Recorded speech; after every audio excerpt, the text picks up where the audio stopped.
Welcome to our channel. Today, we're diving into You Are Not Your Brain by Dr. Jeffrey Schwartz and Rebecca Gladding. This book provides a powerful understanding of how to break free from negative thinking patterns, obsessive behaviors, and unhealthy habits by realizing that your brain doesn't control you, you do. The authors blend neuroscience with cognitive therapy to show that our thoughts, fears, and anxieties are not who we are, and by retraining our minds, we can take control of our lives. Stay with us until the end, and don't forget to subscribe for more insightful book summaries that will help you achieve personal growth and self-mastery. Chapter 1, The Brain vs. the Mind. The book begins by explaining the difference between the brain and the mind. Dr. Schwartz emphasizes that the brain is merely an organ, and it's the mind that has the power to direct the brain. While the brain generates thoughts and emotions based on past experiences, it's the mind that can choose how to respond to them. By understanding this, you can begin to see that automatic thoughts, especially negative ones, don't define you. Key takeaways. 1. Your brain is not in control of you, your mind can shape your behavior. 2. Negative thoughts and impulses are often generated automatically by the brain. 3. You have the power to rewire your brain through mindful thinking and intentional actions. Chapter 2, Deceptive Brain Messages. In this chapter, the authors introduce the concept of deceptive brain messages. These are false, distorted thoughts that make you feel stuck in negative behaviors or beliefs. These thoughts can include self-doubt, anxiety, fear, and even unhealthy habits like overeating or procrastination. The authors argue that these deceptive messages aren't true, but they feel real because of the way the brain is wired. The key is recognizing these messages for what they are and not letting them dictate your behavior. Key takeaways. 1. Deceptive brain messages are false thoughts and beliefs that lead to negative behavior. 2. These thoughts are not who you are, they're just the brain's automatic response. 3. Learning to recognize these messages is the first step to regaining control. Chapter 3, The 4-Step Method. The heart of the book is the 4-step method, a proven approach for retraining your brain and overcoming negative thoughts and behaviors. This method is based on years of research and real-world applications in treating patients with obsessive-compulsive disorder, OCD, and other anxiety-related issues. Here are the 4 steps. Relabel. Identify the deceptive brain message and acknowledge that it's not true. Label it as something that's coming from your brain, not your true self. Reframe. Reframe the message by understanding that it's just a faulty brain signal. Separate yourself from the message and recognize that you have the choice to ignore it. Refocus. Redirect your attention to something productive or meaningful.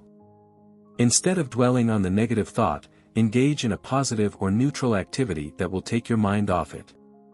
Revalue. Over time, as you consistently practice these steps, you'll start to devalue the deceptive messages, seeing them for what they are, just thoughts generated by the brain that don't reflect your true self.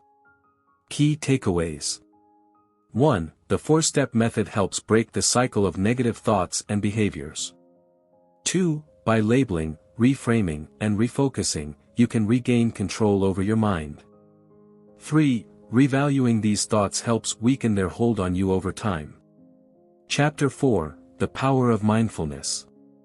A key part of the 4-step method is the practice of mindfulness. Mindfulness allows you to observe your thoughts and feelings without judgment, helping you recognize deceptive brain messages. The authors explain that by practicing mindfulness, you can become more aware of your thoughts and emotional responses, making it easier to separate your true self from the negative, automatic messages your brain sends. Mindfulness is about living in the present moment, acknowledging what's happening without letting it control you. It helps you slow down, identify what's really going on, and choose a better response. Key takeaways. 1. Mindfulness is essential for recognizing and controlling deceptive thoughts. 2. It helps you observe your thoughts without judgment or immediate reaction. 3. Practicing mindfulness daily builds awareness and mental clarity. Chapter 5, Neuroplasticity and Changing Your Brain. One of the most powerful concepts in the book is neuroplasticity, the idea that the brain is constantly changing and can be rewired through repeated behaviors and thoughts. The authors explain that the brain's neural pathways can be reshaped by practicing the four-step method. Each time you resist a deceptive brain message and focus on healthier thoughts or actions, you're strengthening new neural connections and weakening the old ones. This means that over time, with consistent effort, you can reshape your brain to support a more positive, healthy mindset. Key takeaways. 1. Neuroplasticity allows you to rewire your brain for healthier thoughts and habits. 2. Each time you resist negative patterns, you strengthen new neural pathways. 3. The brain can be trained to support positive, productive behaviors over time. Chapter 6. Overcoming Anxiety and Compulsive Behaviors. In this chapter, Schwartz and Glading focus on how the four-step method can be particularly effective in overcoming anxiety, stress, and compulsive behaviors. They provide real-life examples of patients who have used this method to manage obsessive-compulsive disorder, OCD, overeating, and chronic anxiety. The authors emphasize that while it takes time and practice, these tools can help anyone who feels trapped by negative thinking patterns. By using the four-step method, you can stop feeding the cycle of anxiety and compulsive behaviors, freeing yourself from the need to act on those thoughts. Key takeaways. 1. The four-step method is highly effective for managing anxiety and compulsive behaviors. 2. Real-life examples show how others have used this method to overcome serious issues. 3. Consistent practice of this method leads to long-term emotional and behavioral freedom. Chapter 7. Living as Your True Self. In the final chapter, the authors emphasize the importance of living in alignment with your true self. By recognizing and overcoming deceptive brain messages, you can start to live a life that reflects who you really are, free from the fears, anxieties, and false beliefs that have held you back. Living as your true self means embracing your strengths, following your values, and taking control of your thoughts and actions. It's about creating a life based on what truly matters to you, not on automatic, negative thought patterns. Key takeaways. 1. Living as your true self means being free from deceptive brain messages. 2. Embrace your strengths and live according to your values. 3. You have the power to create a fulfilling, purpose-driven life. Conclusion.